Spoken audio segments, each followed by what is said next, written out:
the greatest gift that this man has ever given me was saying, I've seen a lot of counselors, and none of them have sat in the trenches with me.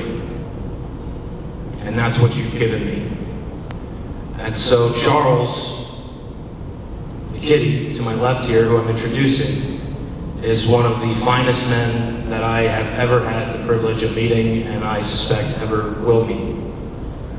He's remarkably intelligent, he's compassionate, he's a man of integrity, and I don't have enough words to express how much he means to me. So, with that being said, I'll hand the microphone over to Charles McKitty, and you can welcome him with applause.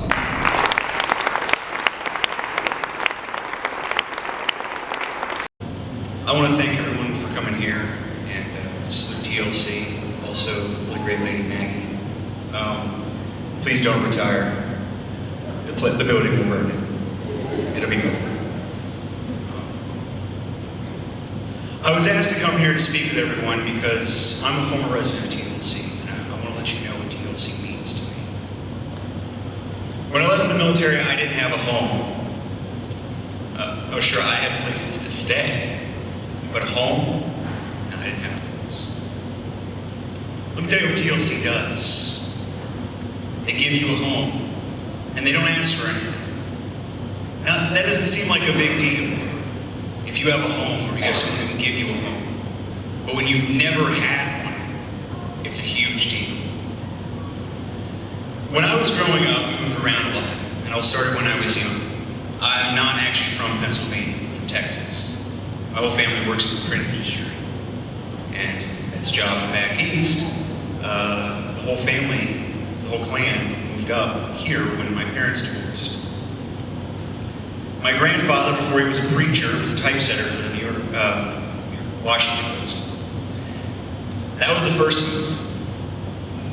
And over the course of my life, my mom would get shacked up with some dude, and me and my sister get carted off with it. And this went about until I was about 18. And then I moved out when I was 18. 2 months later, 9/11 happened. I knew at that point I was going to join the military. And I was going to go all in.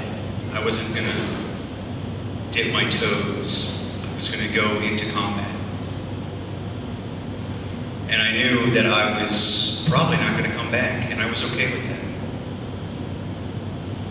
So I gave myself a few years, sow some wild oats, see what life was like. And then I joined the infantry with my IQ and my ASVAB score. My recruiter said you could be anything.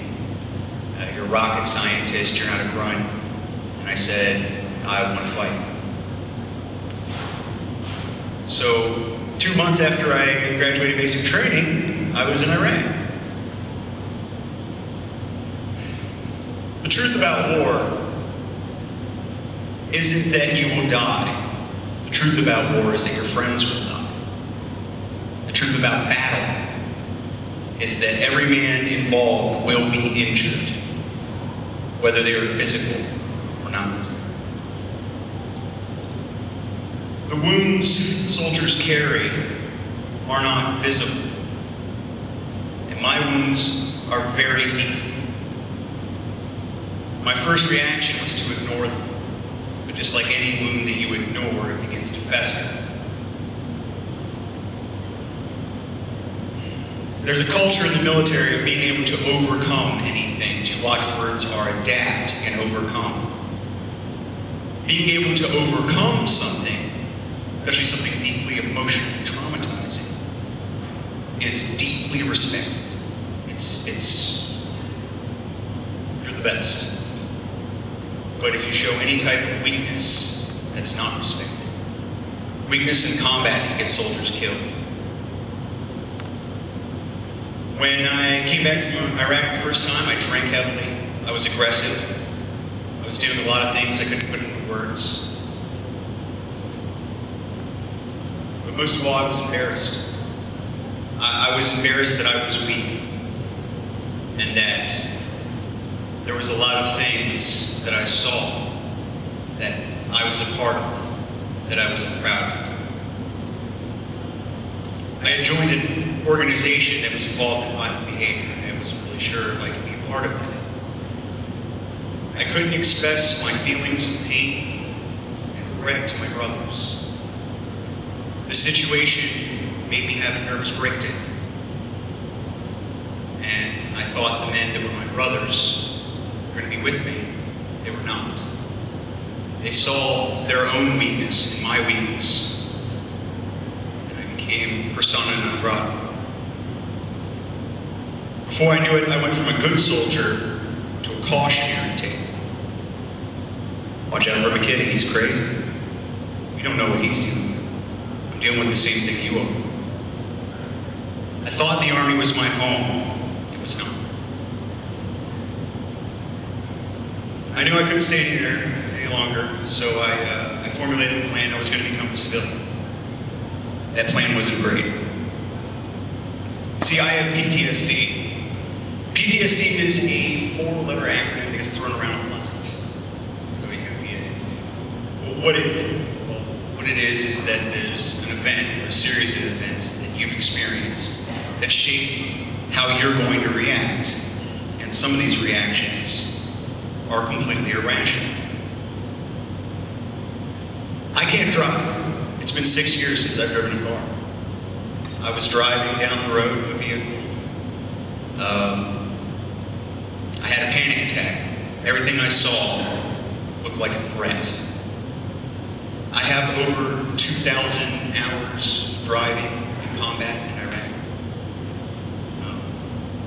I had to pull over to the side of the road, call my friend, come pick me up, and I have not driven since. And I've spent the next 5 years after that being afraid of myself.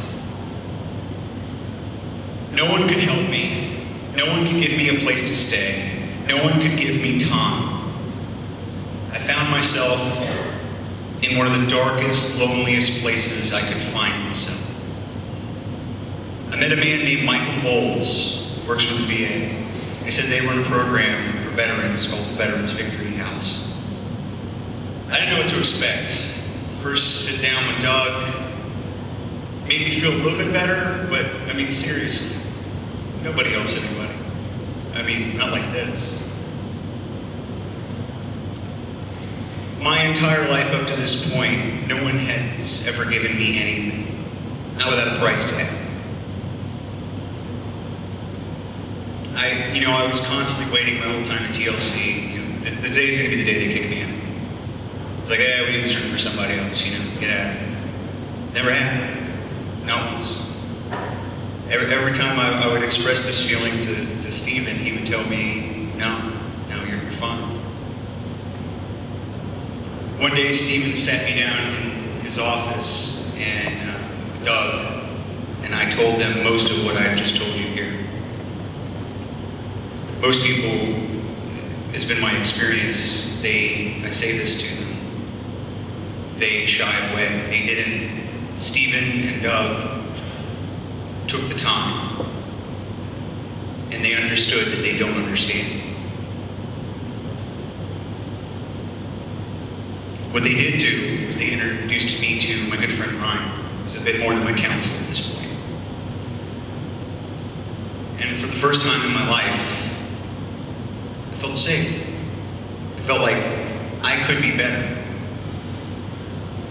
I have known peace for the first time in over a decade. You can't buy that. You can't even earn it. It has to be given through simple human charity. In this day and age, apathy towards your fellow man is common. We've become vicious and callous. To find kindness and decency when you're not looking is the best surprise. All of this is still really new. I'm not used to this whole compassion thing.